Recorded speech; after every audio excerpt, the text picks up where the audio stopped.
All right, welcome back to the deep dive. We've been on this journey with Yul Singh and her seven spiritual laws of the universe, and now it's time to kind of bring it all home?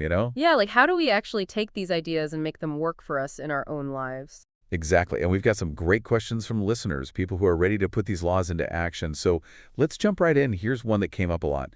What if you're doing all the things, applying the laws, but you're not seeing any results? Like, what's the deal? Yeah, that's a common question, and it's important to remember that these laws aren't some magic formula, like you sprinkle them on and boom, instant change. It's about aligning yourself with kind of the natural flow of the universe, and that takes time, it takes patience, it takes consistent effort. It's like planting a seed. You don't see the sprout the second you put it in the ground. Right, it needs time to like germinate, to take root, and then eventually it'll blossom, but those first signs of growth, they can be subtle. So what should we be looking for? Those little hints that things are shifting.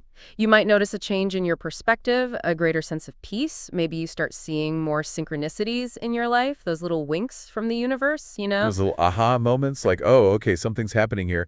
Exactly. And sometimes the results might manifest in ways you didn't even expect. So it's important to stay open to possibilities, trust the process, and not get too attached to a specific outcome. That detachment piece, again, it keeps coming up, doesn't it? It's a big part of this whole journey, learning to let go of that need to control everything. Okay, here's another question. This one's from Sarah, and it says, I'm really struggling with the law of giving. I feel like I'm constantly giving to others, but I'm not receiving much in return. What am I doing wrong? That's a really common feeling, Sarah, and I think the first thing is to remember that the law of giving isn't about keeping score. It's not like a tick for tat situation. It's about cultivating a spirit of generosity, of abundance, recognizing that the more we give, the more we open ourselves up to receiving. But it's also important to check in with your motivations for giving. Like, are you giving from a place of resentment, like feeling obligated, or are you giving freely from the heart?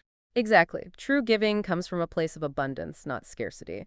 And if you're feeling depleted, if your own cup is empty, then it's important to fill it up first. You can't pour from an empty cup, as they say. Love that image. Fill your own cup first.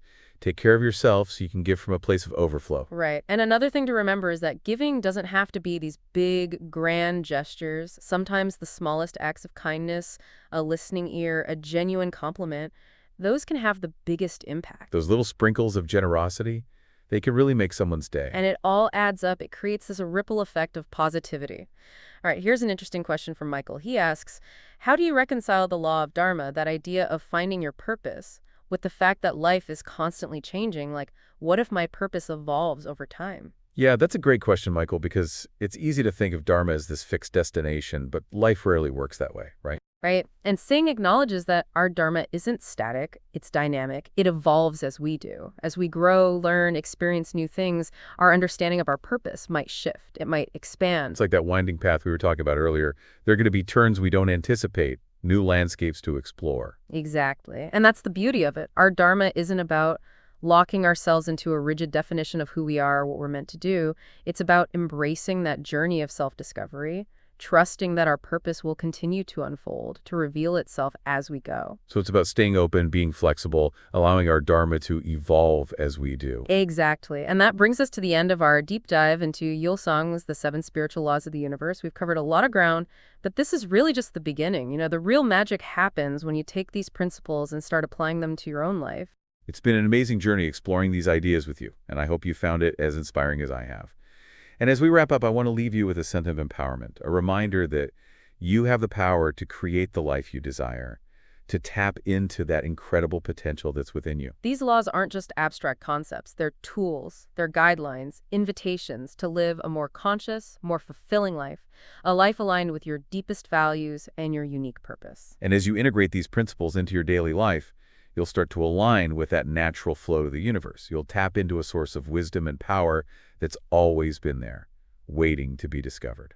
So as you go about your day, remember to cultivate stillness, to give and receive with an open heart, to make choices that reflect your values, to embrace acceptance, to focus your attention on what you want to create, to detach from the outcome, and to trust in the unfolding of your unique purpose. May these laws be your guide, illuminating your path with abundance, joy, and a deep sense of purpose. Until next time, keep exploring, keep growing, and keep creating the life of your dreams.